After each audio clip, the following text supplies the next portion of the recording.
بسم اللہ الرحمن الرحیم قال ولا يجوز بيع شعر الخنزیر۔ امام محمد رحمۃ اللہ علیہ نے جامع صغیر میں فرمایا ہے کہ خنزیر کے بال کی بیع جائز نہیں، لأنہ نجس العین، کیونکہ خنزیر نجس العین ہے، اس کا ایک ایک جز ناپاک ہے، تو فلا يجوز بیعہ، تو خنزیر کے بال کو بیچنا جائز نہیں۔ جیسے خنزیر کو بیچنا جائز نہیں، ویسے اس کے کسی بھی جز کو بیچنا جائز نہیں، اہانۃ لہ، اس کی اہانت اور توہین کے لیے۔ اگر اس کی بیع و شراء جائز ہو جائے، خرید و فروخت رائج ہو جائے، تو گویا وہ بھی قابل قدر ہوگا اور یہ مال ہوگا، حالانکہ یہ نجس العین ہے۔ ويجوز الانتفاع به للخرز للضرورت فإن ذلك العمل لا يتأتى بدونه، تو خنزیر نجس العین ہے، اس کا بال بھی ناپاک ہے، اس کے بال کی بیع جائز نہیں، لیکن جوتا سلنے کے لیے بال کو استعمال کر سکتے ہیں۔ خنزیر کا بال بہت مضبوط ہوتا ہے، تو پہلے زمانے میں جوتا موزہ سلنے کے لیے خنزیر کے بال کو استعمال کرتے تھے، اسی زمانے میں پیراسوٹ وغیرہ ہے۔ لیکن آج جو ہے اچھے قسم کے دھاگے آ گئے، پیراسوٹ وغیرہ بہت عمدہ دھاگے ہیں، تو آج خنزیر کے بال کی ضرورت نہیں ہے، دوسرے دھاگوں سے جوتا سل سکتے ہیں، بلکہ سلا بھی جاتا ہے۔ آج میں سمجھتا ہوں دنیا میں شاید ہی کہیں خنزیر کے بال سے جوتا سلا جاتا ہو، یہ اس زمانے کی بات ہے جب دھاگے اتنے ایجاد نہیں ہوئے تھے۔ فرماتے ہیں کہ خنزیر کے بال سے جو ہے بال کو سلنے کے جوتا سلنے کے لیے استعمال کرنا جائز ہے ضرورتاً۔ خرز کے معنی ہوتا ہے جوتا موزہ سلنا۔ فإن ذلك العمل لا يتأتى بدونه، کیونکہ جوتا کی سلائی بغیر خنزیر کے بال کے حاصل نہیں ہو سکتی، کہ خنزیر کے بال کے بغیر جوتا اور موزہ نہیں سل سکتے۔ یہ اس زمانے کی بات تھی کہ جب دوسرے دھاگے نہیں ہوتے تھے، لیکن آج جو ہے بہت دھاگے ہیں، اس لیے اس زمانے میں خنزیر کے بال سے جوتا سلنے کی اجازت نہیں ہے، کیونکہ جو حکم معلول بعلت ہوتا ہے، علت کے زائل ہو جانے سے، علت کے بدل جانے سے حکم بھی بدل جاتا ہے۔ تو اب اس وقت یہ اصل کے اعتبار سے تو یہ تو حرام ہے، نجس العین ہے، اس سے انتفاع جائز نہیں، لیکن ضرورت کی وجہ سے اس سے انتفاع کی اجازت تھی۔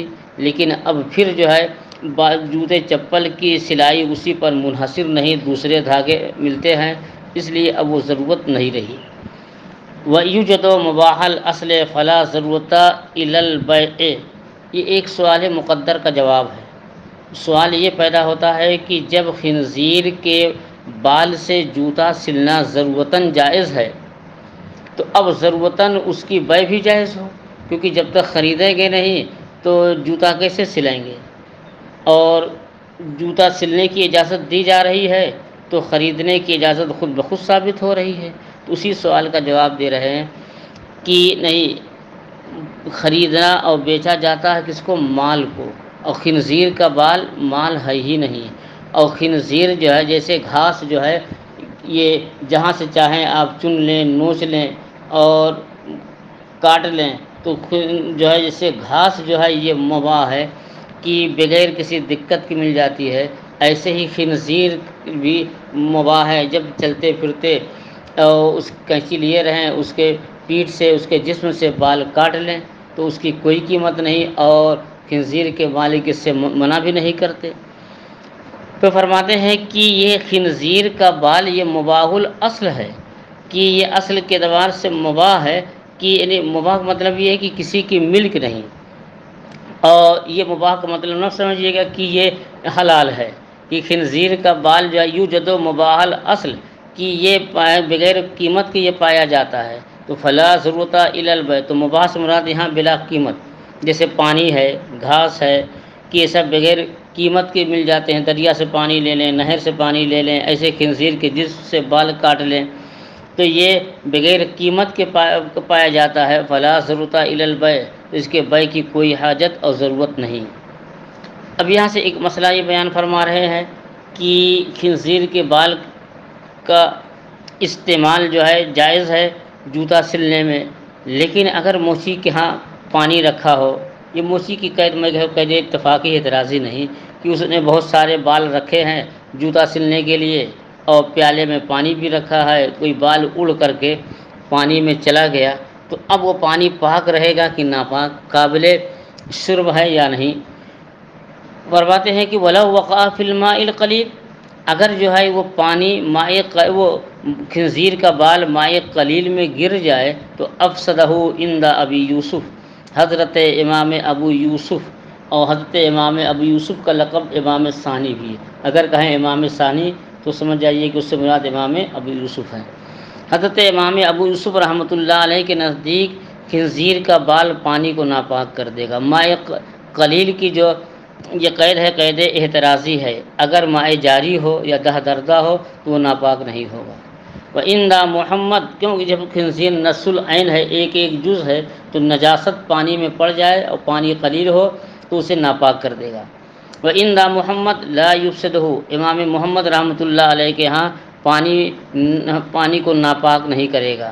لِأَنَّ إِطْلَاقَ الِانْتِفَاعِ بِهِ دلیل طہارتہ، امام محمد رحمۃ اللہ علیہ فرماتے ہیں کہ خنزیر کے بال سے انتفاع کی اجازت، اطلاق اجازت، کہ خنزیر کے بال سے اطلاق کی اجازت یہ اس کے پاک ہونے کی دلیل ہے کہ یہ خنزیر کا بال پاک ہے، تو جب پاک ہے تو پانی میں گرنے سے پانی ناپاک نہیں ہوگا۔ ولی ابی یوسف ان الاطلاق للضرورہ، حضرت امام ابی یوسف رحمۃ اللہ علیہ اس کا جواب دیتے ہیں کہ خنزیر کے بال سے انتفاع کی اجازت یہ ضرورت کی وجہ سے ہے کہ اس زمانے میں کوئی دھاگا ملتا نہیں تھا خنزیر کے بال کے علاوہ، اس لیے بال سے سلنے کی اجازت ہوئی۔ ولا تظہر الا فی حالت الاستعمال، تو اب یہ ضرورت جو ہے استعمال کی حالت ہی میں ظاہر ہوگی کہ جب جوتا سلنے کی حاجت ہو تب وہ اس کی اجازت ہے۔ وہ حالت الوقوع تغائرها، اور پانی میں گرنے کی حالت یہ حالت استعمال نہیں ہے، تو یہ حالت وقوع ہے، تو حالت وقوع اور حالت استعمال کے مغائر ہے، اس لیے جوتا سلنے کی اگرچہ اجازت ہے لیکن اس سے جو ہے پانی میں گرنے سے پانی ناپاک ہو جائے گا، اس کی ناپاکی اپنے اصل حکم پر باقی رہے گی۔ ولا يجوز بيع شعور الانسان، شعر کی جمع شعور، اور انسان کے بالوں کی بیع جائز نہیں، چاہے وہ سر کا بال ہو، داڑھی کا بال ہو، مرد کا بال ہو، عورت کا بال ہو، یہ کسی بال کی بیع جائز نہیں ہے۔ بعض دیہاتوں میں یہ ہے کہ عورتیں بال جب جھاڑتی ہیں تو ان کا بال ٹوٹ کے گرتا ہے تو اکٹھا کر دیتے ہیں، اکٹھا کرتے کرتے زیادہ مقدار میں ہو جاتا ہے، تو دیہاتوں میں یہ پٹی بیچنے والے آتے ہیں تو کہیں لوہا کے بدلے دیتے ہیں، کہیں عورتوں کا جو بال ہوتا ہے بال لے کر کے جو ہے پٹی دیتے ہیں۔ یہ چھوٹے چھوٹے بچے کہیں کہیں دیہات میں ایسا کرتے ہیں، یہ حرام ہے، کیونکہ ان بال یہ انسان کا جز ہے اور انسان کے جز سے انتفاع جائز نہیں، انسان کے جز کو بیچنا حرام۔ تو بال کے عوض جو پٹی یا مٹھائی جو بھی ملتی ہو وہ حرام ہے، اس کا کھانا جائز نہیں۔ اپنے بچوں کو اس سے منع کرنا چاہیے کہ وہ بال نہ بیچیں، اور عورتوں کو بھی چاہیے کہ جسم کے جو زائد بال نکلیں اسے کہیں دفن کر دیں، دوسرے کے ہاتھ نہ لگنے دیں۔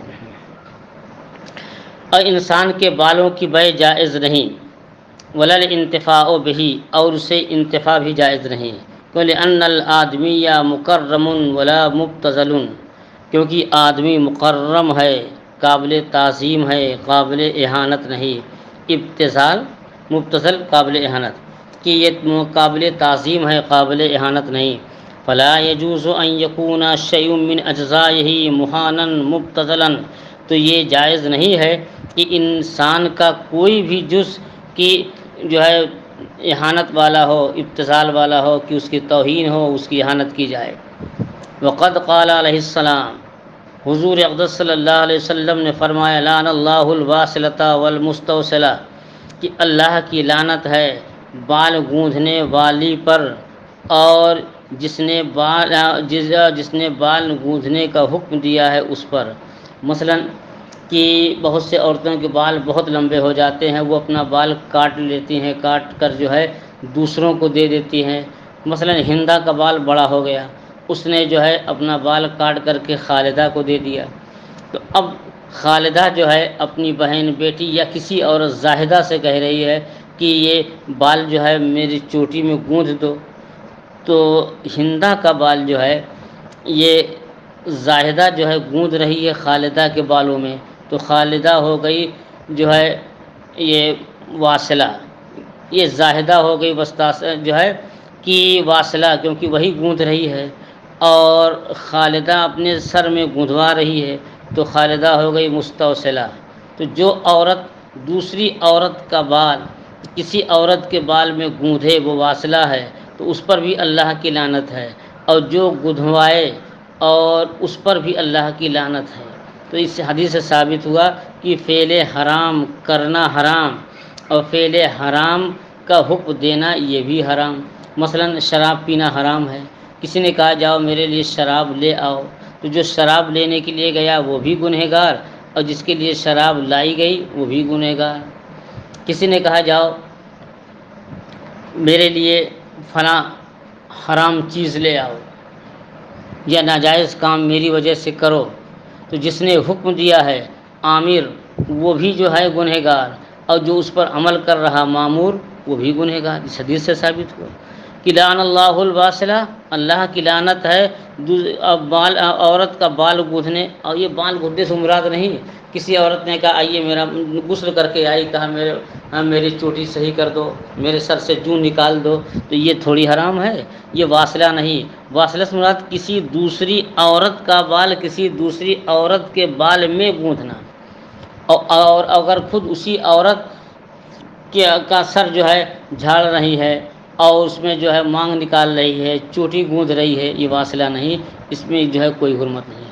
ہاں اگر جو ہے کسی عورت کا بال بہت، مثلا ہندہ کا بال بہت بڑا ہو گیا، اس نے اپنا بال کاٹ کے رکھ لیا، اب کسی فنکشن میں جانا ہے کہیں اور جانا ہے، تو اس نے جو ہے اپنا بال خود اپنی چوٹی میں گندھوا لیا، یہ بھی حرام۔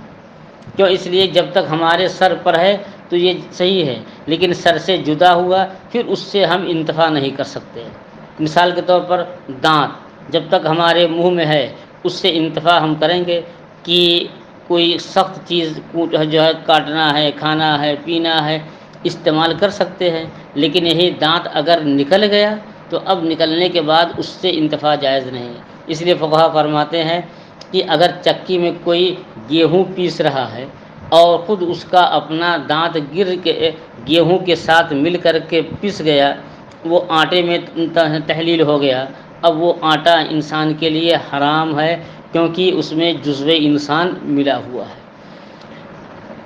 وَإِنَّمَا يُرَخَّصُ فِي مَا يُتَّخَذُ مِنَ الْوَبَرِ فَيُزِيدُ فِي قُرُونِ النِّسَاءِ وَزَوَائِبِهِنَّ۔ تو عورت کی اپنی چوٹی گوندھنے میں کوئی حرج نہیں ہے۔ اگر عورت کو اپنی چوٹی بڑھانے کا شوق ہے تو بازار میں جو چوٹیاں دھاگے کی ملتی ہیں وہ چوٹی خریدنے اور اس کے گوندھنے میں کوئی حرج نہیں ہے۔ کیوں حرج کس میں تھا؟ کہ انسان کی چوٹی ہو، انسان کے بال کی چوٹی ہو، یہ حرج ہے کہ جزو انسان ہے۔ اگر انسان کے بال کی چوٹی نہ ہو، انسان کے بال کے علاوہ کسی اور چیز کی چوٹی ہو، مثلا دھاگے کی چوٹی ہو، وہ بھی جائز ہے، یا کسی دوسرے جاندار کا بال ہو، مثلا کہ بکری کے بال ہو، اونٹ کا بال ہو، یا جو ہے بھیڑ کے بال ہو، ان کے بال بڑھے گئے، اور یا گھوڑے کے بال جو لمبے لمبے ہوتے ہیں دم میں، وہ کاٹ کر کے جو ہے چوٹی گندھوا لیا، تو یہ جائز ہے۔ صرف انسان کے بال کی چوٹی گندھوانا جائز نہیں، اور دوسرے کسی بھی جو ہے کسی بھی جانور کے بال کی چوٹی گوندھنا جائز ہے، بشرطے کہ وہ جانور نص العین نہ ہو۔ وَإِنَّمَا، اور وہاں چوٹی گوندھنے کی وبر کہتے ہیں اونٹ کے جو ہے بال، اونٹ کے بال کی چوٹی گوندھنے کی اجازت ہے، کیونکہ یہ عورتوں کے گیسو اور عورتوں کے بال کو یہ بڑھا دیتا ہے۔ تو عورتوں کے بال اگر مثلا ایک بالش کے ہیں اور اونٹ کے بال کی چوٹی جو ہے ایک بالش کی بنا کر کے اس میں ملا دے تو یہ 2 بال کے ہو جائے گا۔ 1 فٹ کا بال خود عورت کا اپنا ہے اور 1 فٹ کا بال جو ہے گھوڑے کا ہے یا اونٹ کا ہے، تو اس کا بال 2 فٹ کا ہو جائے گا، تو یہ جائز۔ زوائب کے معنی ہوتا ہے اوپر چوٹی۔ ولا بیع جلود المیتۃ قبل ان تطبغ، اور دباغت سے پہلے مردار کے چمڑے کی بیع جائز نہیں۔ بکری مر گئی اور مری ہوئی بکری کا چمڑا جو ہے اتار کر کے بیچنا جائز نہیں۔ ہاں اگر اس کی دباغت دے دی جائے تو اس کی بیع جائز ہے۔ دباغت کسے کہتے ہیں کہ چمڑا اتارنے کے بعد اس میں رطوبت ہوتی ہے، بدبو ہوتی ہے، تو جس چیز سے اس کی جلد کو خشک کر دیں۔ پہلے زمانے میں یہ بیر کی پتی سے، ببول کی پتی سے ملتے تھے، نمک سے ملتے تھے، اور مٹی سے بھی، یا دھوپ میں جو اسے بھوسا بھر کر کے لٹکا دیتے تھے۔ مقصد یہ ہے کہ کھال خشک ہو جائے، رطوبت زائل ہو جائے اور سڑنے سے محفوظ ہو جائے، یہ اصل مقصد ہے۔ تو جس طرح بھی یہ مقصد حاصل ہو وہی دباغت ہے۔ اس زمانے میں بہت ساری مشینیں تیار ہو گئی ہیں کہ مشین میں ڈال کر کے جو ہے اس کو سکھوا دیتے ہیں، تو وہی دباغت ہے۔ پہلے زمانے میں ببول کی پتی وغیرہ رگڑتے تھے، نمک رگڑتے تھے تاکہ وہ سڑنے سے محفوظ ہو جائے۔ تو جس سے بھی دباغت، اس کو دباغت کہتے ہیں۔ مردار کی کھال کی بیع جائز نہیں دباغت سے پہلے، لأنہ غیر منتفع بہ، کیونکہ اس کی کھال، مردار کی کھال دباغت سے پہلے منتفع بہا نہیں ہے، کہ اس سے انتفاع جائز نہیں ہے، کیونکہ اس میں رطوبت رہتی ہے، بدبو بھی رہے گی۔ اور جب دباغت دے دی جائے تو جائز دے گی۔ جو عمدہ قسم کے ریڈ چیف کے جوتے آتے ہیں وہ کھال ہی کے ہوتے ہیں۔ آپ دیکھیں گے کہ ہینڈ پائپ جس کو نل کہتے ہیں، اس کے اندر جو ہے ایک ہوتا ہے جس کو چکوال کہتے ہیں، اس میں وہ بھی گول سا ہوتا ہے، وہ بھی چمڑے ہی کا ہوتا ہے۔ تو دیکھیے یہ چمڑا ہے لیکن وہاں بھی پہنچ گیا، دباغت کے بعد جائز ہے۔ ولا تنتفع من المیتۃ بإہاب، حضور اقدس صلی اللہ علیہ وسلم نے فرمایا کہ مردار کی کچی کھال سے فائدہ حاصل نہ کرو۔ اہاب کہتے ہیں کچی کھال، دباغت دی جانے سے پہلی کھال کو دباغت کہتے ہیں۔ تو مردار کی کھال سے فائدہ حاصل نہ کرو دباغت سے پہلے۔ وہ اسم لغیر المدبوغ، خود ہی فرماتے ہیں۔ اور اہاب کہتے ہیں کہ یہ بغیر دباغت دی ہوئی کھال کو، علی ما مر فی کتاب الصلاۃ، جیسا کہ کتاب الصلاۃ میں اس کی بحث گزر چکی ہے۔ ولا باس ببیعہا، اور دباغت کے بعد مردار کی کھال کو بیچنا جائز۔ والانتفاع بہا بعد الدباغ، اور دباغت کے بعد اور اس سے فائدہ حاصل کرنا بھی جائز۔ مردار کی کھال سے اگر جیکٹ بنوا لیں، یہ بڑے بڑے شہروں میں جیکٹ آتی ہے چمڑے کی، تو یہ حلال، یہ جانور کی بھی، ذبیحہ کی بھی ہو سکتی ہے، مردار کی بھی ہو سکتی ہے، اور دونوں پہننا جائز ہے بشرطے کہ خنزیر کی نہ ہو۔ کیوں؟ خنزیر تو مستثنیٰ ہے، کیونکہ تب دباغت دے دی گئی، کھال خشک ہو گئی، اب گلنے سڑنے سے وہ محفوظ ہو گئی ہے، اور اس سے انتفاع کرنا دباغت کے بعد جائز ہے۔ کیوں؟ لأنہا طہرت بالدباغ، کیونکہ دباغت سے وہ پاک ہو گئی ہے۔ ہاں کا ذکر نہ ہو فی کتاب الصلاۃ، اور ہم نے اس کو کتاب الصلاۃ میں یہ ذکر کر دیا ہے۔ ولا باس ببیع عظام المیتۃ وعصبها وصوفها وقرنها وشعرها ووبرها والانتفاع بذلك كله لأنها طاہرۃ۔ فرماتے ہیں کہ مردار کی ہڈی اور مردار کے پٹھا یا بازو کے اوپر جو ہے ایک سخت قسم کا ہوتا ہے، گوشت سے الگ جو ہے اس کو پٹھا کہتے ہیں۔ خشک ہونے کے بعد اس کو کوٹتے ہیں، کوٹنے کے بعد اس کے ریشے نکلتے ہیں، ریشے بہت مضبوط ہوتے ہیں۔ آپ نے دیکھا ہوگا کہ سوپ کو جو ہے وہ تار نما دھاگا سے باندھتے ہیں، وہ دھاگا نہیں ہوتا ہے، یہ وہی ذبیحہ کا پٹھا ہوتا ہے، کہ تانت جس کو کہتے ہیں اسی سے یہ باندھ دیتے ہیں، بہت مضبوط ہے۔ تو مردار کی ہڈی اور اس کے پٹھا اور اس سوپ نے اس کے اون اور اس کی سینگ اور اس کے بال، اور وبر کہتے ہیں یہ اونٹ، اور یہ مردار اونٹ کے بال کی بیع جائز ہے کہ مرے ہوئے جانور کی ہڈی ہو، کیونکہ ہڈی میں حیات نہیں ہوتی۔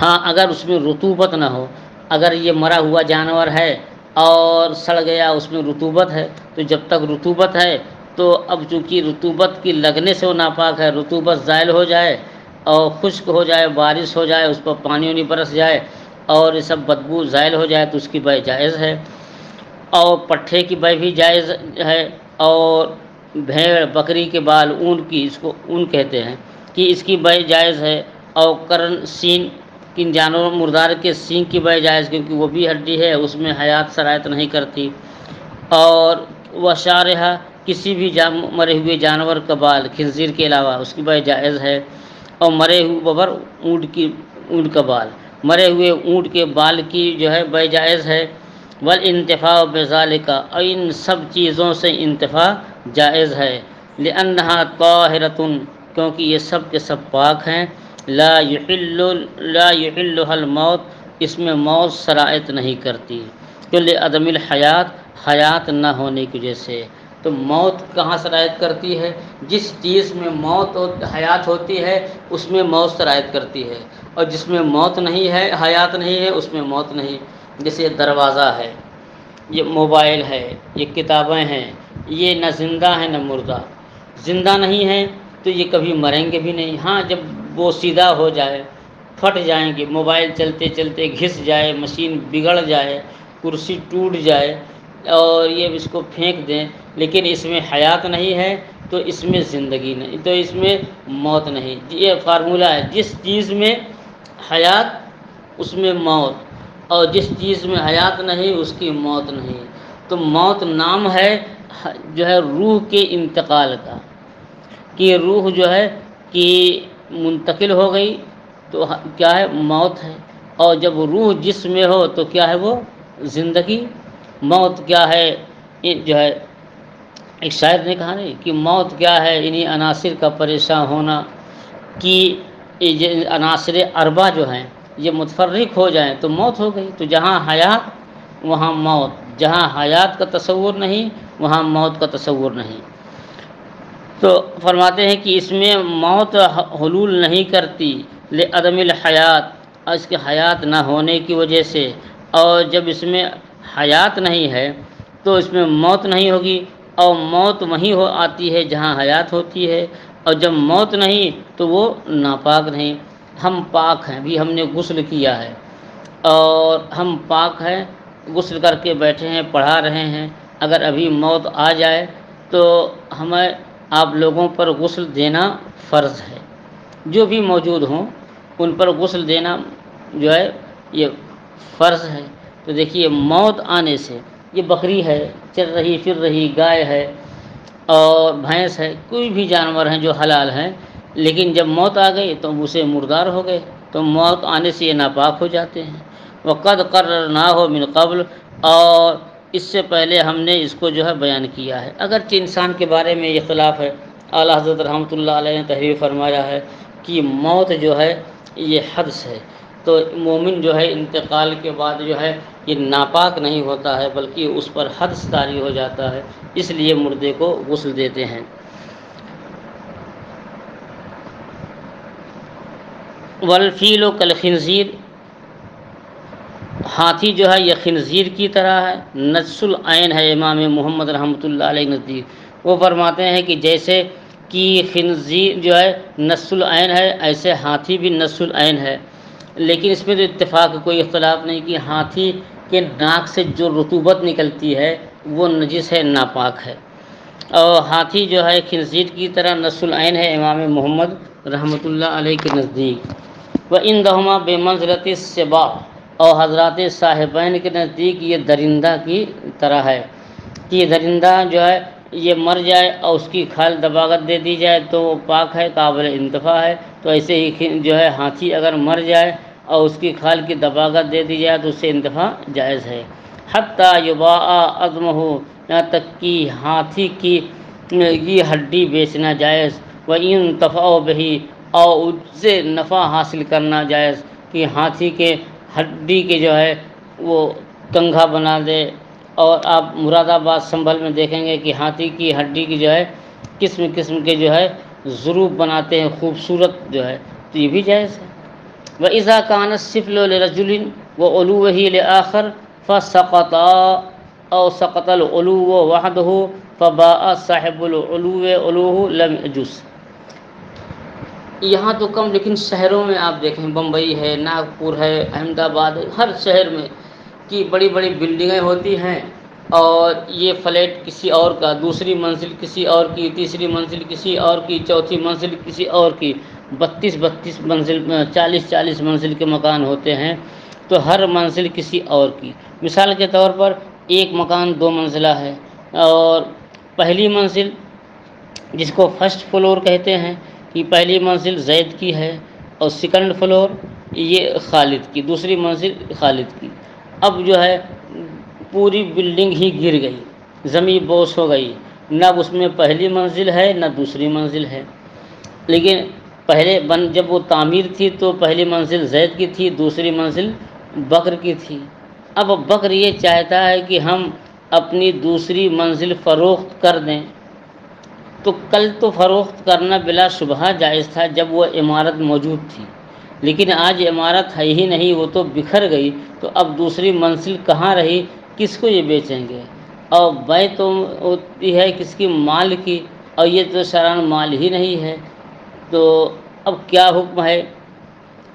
فرماتے ہیں کہ اگر جو ہے نیچے کی منزل ایک شخص کی ہو، مثلا زید کی، وہ علو، اور اوپری منزل سیکنڈ فلور اور بالائی منزل یہ کسی دوسری کی ہو، مثلا بکر کی ہو، فسقطا، تو دونوں منزلیں گر گئیں، اور سقط العلو وحدہ، یا صرف اوپر کی منزل تنہا گر گئی، فباء صاحب العلو علوہ، تو سیکنڈ فلور کے مالک نے، یہ منزل بالا کے مالک نے اپنے جو ہے بالائی منزل کو بیچ دیا، تو یہ جائز نہیں ہے۔ کیوں؟ اس لیے کہ اب عمارت ہے ہی نہیں، اب وہ تو ایک فضا ہے، اور فضا کو بیچنا جائز نہیں۔ کیوں؟ لأن حق التعلی لیس بمال، کیونکہ جو ہے اس کے جو علو کا حق، جو بلندی کا جو حق تھا، یہ مال نہیں۔ کیوں؟ لأن المال ما يمكن احرازه، کیونکہ مال وہ ہے جس کا جمع کرنا جائز ہے، جس کو آپ جمع کر سکتے ہیں، اکٹھا کر سکتے ہیں۔ والمال هو المحل للبيع، اور مال ہی محل بیع ہے۔ اب ایک مسئلہ اور سن لیجیے، آج کل ڈیجیٹل کرنسی ہوتی ہے، جس کو کرپٹو کرنسی کہتے ہیں، اور کئی نام سے کرنسی چلتی ہیں، تو کرنسی خارج میں اس کا وجود نہیں، کمپیوٹر پر بنا لیتے ہیں، اور اس کی لمبی لمبی قیمتیں ہوتی ہیں، اور شیئر بازار کی طرح کی، آج مثلا یہ 10,000 کی ہے، لوگ بک کرا لیتے ہیں، اور کہتے ہیں کہ کل اس کی قیمت 11,000 ہو گئی ہے، تو بیچ دیتے ہیں، اور کبھی اس کی قیمت گھر کر کے 9,000 ہو گئی ہے۔ اس طرح جس کے پاس جتنے روپے ہیں، طرح طرح کی تجارتیں کرتے ہیں، تو کرپٹو کرنسی جو ہے خریدنے بیچنے کا رواج ہو رہا ہے۔ اکثر لوگ پوچھتے ہیں کہ کیا اس میں ہم پیسہ انویسٹ کر سکتے ہیں یا نہیں، تو ہم منع کرتے ہیں کہ یہ جائز نہیں ہے۔ حکومت ہند نے بھی اس کو منع کیا ہے، کہ ایک تو یہ کہ یہ مال نہیں ہے، مال کی تعریف کہ ما یمکن احرازہ، کہ جس کا جمع کرنا ممکن ہو، اور آپ اس کو کمپیوٹر سے نکال بھی نہیں سکتے اپنے بکس میں، اپنی تجوری میں جمع، بس خیالی چیز ہے کمپیوٹر پر جس کے نشانات ہیں۔ اس لیے بٹ کوئن جس کو کہتے ہیں، بٹ کوئن ہے، کرپٹو کرنسی ہے، تو ڈیجیٹل کرنسی کسی بھی نام سے ہو، اس کی بیع و شرا جائز نہیں۔ تو فرماتے ہیں کہ مال وہ ہے کہ جس کا جمع کرنا ممکن ہو، اور مال ہی محل بیع ہے، اور یہ اوپر جو ہے حق جو ہے یہ مال نہیں، اس لیے اس کی بیع جائز نہیں۔ اب ایک سوال یہ ہوتا ہے کہ آپ نے کھیت خریدا یا بلڈنگ خرید لی۔ ایک مسئلہ یہ آتا ہے کہ آپ نے اگر کھیت خریدا یا کوئی مکان میں پانی آنے کے لیے راستہ ہے، پہلے زمانے کی بات یہ ہے کہ نالی کہتے ہیں، یا کھیت میں پانی آنے کے لیے نالی بنی ہوتی تھی، تو نالی بھی خرید لیتے تھے۔ تو اب یہ نالی کی بیع، اصل میں نالی کی بیع یہ جائز ہے کہ نہیں؟ تو اب نالی جو ہے یہ تو کوئی مال ہے نہیں، اور اس میں جتنے لوگوں کا کھیت ہے، جتنے لوگوں کا مکان ہے، سب کو اس راستے سے پانی لانے کا حق ہوتا تھا۔ تو جیسے بلڈنگ گر گئی، اب یہ کہتے ہیں کہ اب مال نہیں ہے، تو ایسے ہی جو ہے نالی تھی، پانی آنے جو راستہ ہے، یہ بھی مال نہیں، تو اس کی بیع کیسے جائز ہوگی؟ مثلا آپ نے اپنا کھیت بیچ دیا اور مشتری سے کہا کہ یہ ہمارے پانی آنے کا جو راستہ ہے اس راستے میں ہمارا جو حق ہے ہم نے اپنا حق بیچ دیا، تو کھیت کی قیمت مثلا 5 لاکھ ہو گئی اور پانی آنے کا جو راستہ ہے اس کی قیمت 20,000 روپے، تو پانی آنے کے راستے سے ہمارا جو حق تھا پانی لانے کا اس حق کو بھی ہم نے آپ کے ہاتھ 20,000 10,000 کو بیچ دیا۔ تو ایسے ہی مکان اگر موجود ہوتا تو مکان کی بیع صحیح تھی، تو نیچے زید کا حق ہے اور اوپر مکان بنانے کا بکر کو حق ہے، تو اس نے اپنا حق بیچ دیا تو یہ جائز نہیں۔ فرماتے ہیں کہ حق یہ مال نہیں، تو پانی لانے والے کی جگہ ہے تو یہاں بھی اس کی بیع ہو رہی اور یہاں حق کی بیع کیوں کا درست ہے۔ تو جواب دیں بخلاف شرب، بخلاف پانی لانے کے راستے کے کہ حیثو یجوزو بیعہ طبعا للارض باتفاق الروایات، کہ یہاں اس نالی سے پانی لانے کا جو حق ہے اس حق کی بیع جائز ہے زمین کے تابع ہو کر کے۔ آپ نے اپنی زمین بیچ دیا، زمین ہے اصل یہ ہے اس کے تابع، تو زمین کے تابع کر کے اس کی بیع جائز ہے تمام روایات کے اتفاق سے۔ وہ مفردن فی روایت، ایک روایت میں ہے کہ تنہا اپنا زمین نہ بیچیں لیکن اپنا حق جو ہے اس پانی کے راستے میں ہے، تنہا اپنا حق بھی بیچ سکتے ہیں۔ وہ اختیار و مشائخ بلخ، اور مشائخ بلخ کا یہ پسندیدہ قول ہے، لأنہ حظ من الماء، کیونکہ یہ پانی کا حصہ ہے تو اصل حق نہیں بلکہ پانی کا حصہ بیچ رہے ہیں۔ ولہذا یضمن بالاتلاف، کہتے ہیں اس لیے اگر اس نالی کو تباہ کر دیں توڑ دیں اور تو اس کا تاوان دینا ہوگا۔ وَلَهُ قِسْطٌ مِّنَ الثَّمَنِ عَلَىٰ مَا نَذْكُرُهُ فِي کتاب الشرب، اور اگر کسی نے پوری نالی بیچ دیا تو نالی سے ثمن، اس کی نالی کی جو قیمت ہے جو ثمن ہے اس ثمن سے اس کو بھی حصہ ملے گا، جیسا کہ ہم اس کو ذکر کریں گے کتاب الشرب میں۔ شرب بھی ہے پانی لے جانے کا جو راستہ ہے اس کا بیان۔